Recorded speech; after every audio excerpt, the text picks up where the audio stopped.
Vriende, ons begin vandag met 'n nuwe reeks uit die woord van die Here oor die saligsprekinge van Jesus Christus ons Here. Ons vind dit in die Matteus Evangelie en wat 'n voorreg om hierdie volgende paar dae wat voorlê besig te kan wees met die saligsprekinge van Jesus. Baie dankie dat u vandag by ons inskakel. Ek is Dominee Adriaan Swart. Ons begin vandag met die eerste deel van ons reeks en dit is uit Matteus 5 vers 3. Jesus sê, salig is die armes van gees, want aan hulle behoort die koninkryk van die hemele.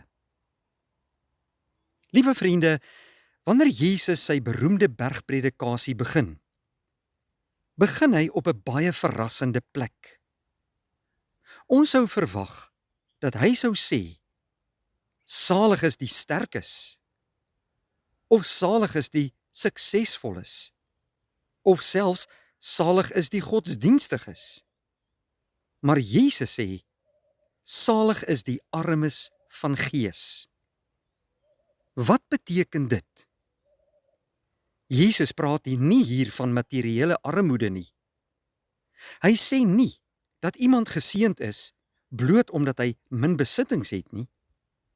Om arm van gees te wees beteken om te besef dat jy geestelik bankrot voor God staan. Dit is om te erken, Here, ek het niks om u mee te beïndruk nie. Ek het u genade bitterlik nodig in my lewe. Ons sien iets hiervan in die lewe van die profeet Jesaja. In Jesaja 6 kry hy 'n visioen van die heilige God. Sy reaksie is nie trots of selfvertroue nie. Nee, hy roep uit, wee my, ek is verlore, want ek is 'n man onrein van lippe. Wanneer 'n mens die heiligheid van God sien, begin jy jou eie sondigheid en kleinheid raak sien. Waarom is dit so belangrik dat ons geestelike armoede moet raak sien en herken? Omdat niemand homself kan red nie. Die grootste struikelblok vir redding is nie sonde alleen nie, maar dikwels ons eie selfgeregtigheid. Die Fariseërs in Jesus se tyd het gedink hulle is goed genoeg vir God. Hulle het op hulle eie werke begin vertrou.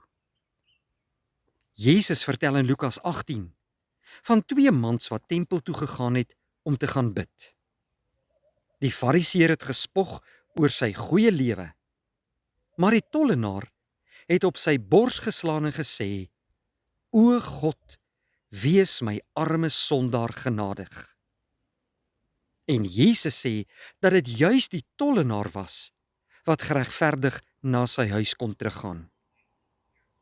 Liewe vriende, God red nie diegene wat dink hulle het hom nie nodig nie.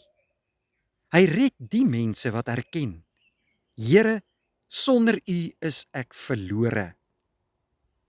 Maar hier is die wonderlike evangelie. Christus is die rykdom van die armes. Paulus skryf in 2 Korintiërs 8 vers 9, want julle ken die genade van ons Here Jesus Christus, dat hy, alhoewel hy ryk was, ter wille van julle arm geword het, sodat julle deur sy armoede ryk kan word. Jesus het die heerlikheid van die hemel verlaat. Hy het mens geword. Hy het die armoede van ons sonde op hom geneem aan die kruis, sodat almal wat in hom glo, die rykdom van vergifnis, genade en die ewige lewe kan ontvang. Daarom sê Jesus, aan hulle behoort die koninkryk van die hemele. Miskien voel jy vandag geestelik swak.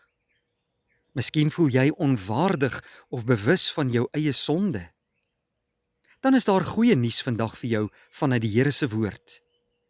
Juis sulke mense nooi Jesus Christus na hom toe. Kom vandag met leë hande na Jesus Christus toe. Erken jou nood. Sien jou sonde raak. Vertrou nie op jouself nie, maar op hom alleen.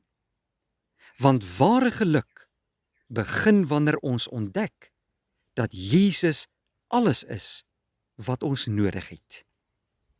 Kom ons bid saam. Here, in hierdie nuwe dag, loof en prys ons u groote naam vir u hand van genade, liefde en seën oor ons. Baie dankie dat u deur Jesus Christus 'n nuwe begin met ons wil kom maak. Wil u ons harte vernuwe en verander, ook in hierdie nuwe reeks wat voorlê, sodat ons geestelik sal groei en nader aan u kan lewe.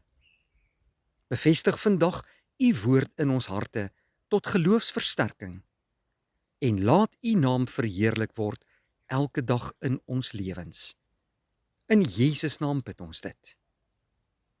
Amen. Baie dankie vriende, 'n mooi dag vir u.